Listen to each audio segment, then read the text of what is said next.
I was thinking about that lick we posted based on an A chord shape.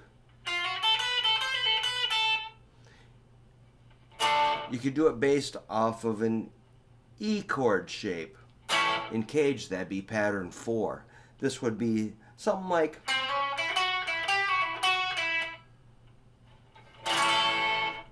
right there in the position. So this is based on A, but it's an E chord shape, and I'm going to do the minor third to the major third, which is the 3rd string, 5th fret to 6th fret hammer on, index to middle fingers, which is part of the chord. That C sharp with your middle finger, you know, relating the lick to the chord is really important. Yeah, you got it. And then on the next string, I'm going to do 5, 7, 5.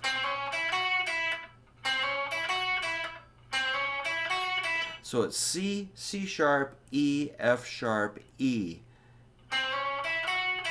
That's the E is a 5th interval.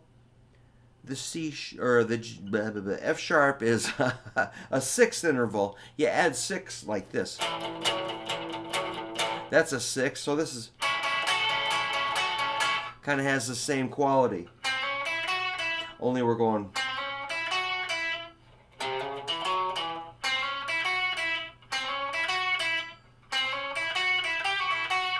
Then I got that cool flatted 7, which you'll find flatted 7s are part of a dominant 7 chord. So if we make an A7 with our pinky on 2nd string, 8th fret G, you'll have that flatted 7 note, which is pretty. We also use it in this rock and roll rhythm, like there's the G, the 6, and the flatted 7. Anyway, I'm all over the map here. Then it's that pull-off, a compound pull-off, because we're going 8, 7, 5, 7, 5, all from one pick stroke. I think, unless I want to pick this one. I'll probably pick that right there, that 7th fret note. I'd pick it.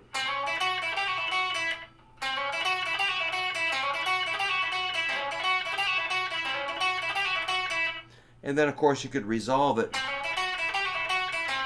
Oops. You know, however you want to bring it to probably a root note, or extend the phrase and improvise, and you know. That was, oh, here's the neck pickup.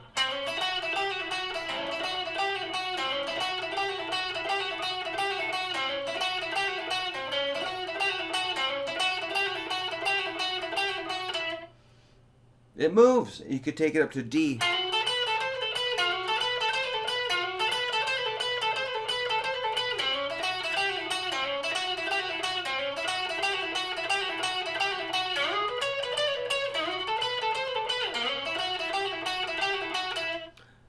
You can also slide into it.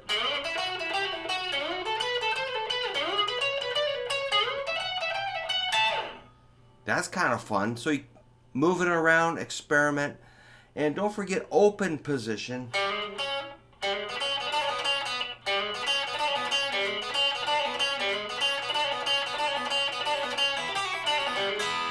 You can always throw in the old.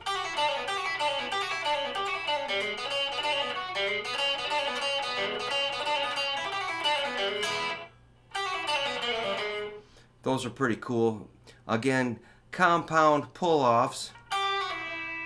That's a 3-2-0. From one pick stroke, it's a miracle. The ring finger pulls off to the 2nd fret. 2nd fret, middle finger pulls off to open. And you do the same thing on the 2nd string.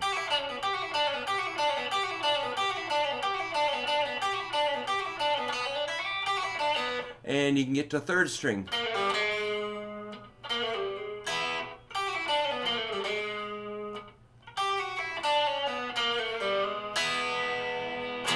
And that's based on an E chord shape. So if you understand the chord shape that you're playing over and see the chord and think of the notes, then when your lick lands on one of those notes, it's going to sound connected to the chord versus kind of a random scale maneuver, which could work. You might land on a good note or you might not. If you land on the fourth, that's going to sound weird against an A chord. That D, it kind of wants to resolve to a major third or a root or a fifth or a flatted seven. Those notes sound better to land on than a D, which is a fourth. We want to land on a flatted seven, major third, root, a fifth. Generally speaking, those are going to be good things to practice. But if you land on something weird that's not within the chord, maybe just go with it, but just know the difference, that it's not a chord tone and it's kind of like, ooh, kind of spicy.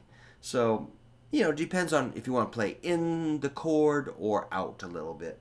So, just be able to control that, not just randomly land on whatever pattern you're kind of, you've been noodling on.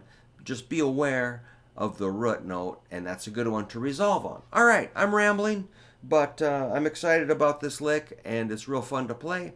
I hope a couple people work on it. Let me know what you think.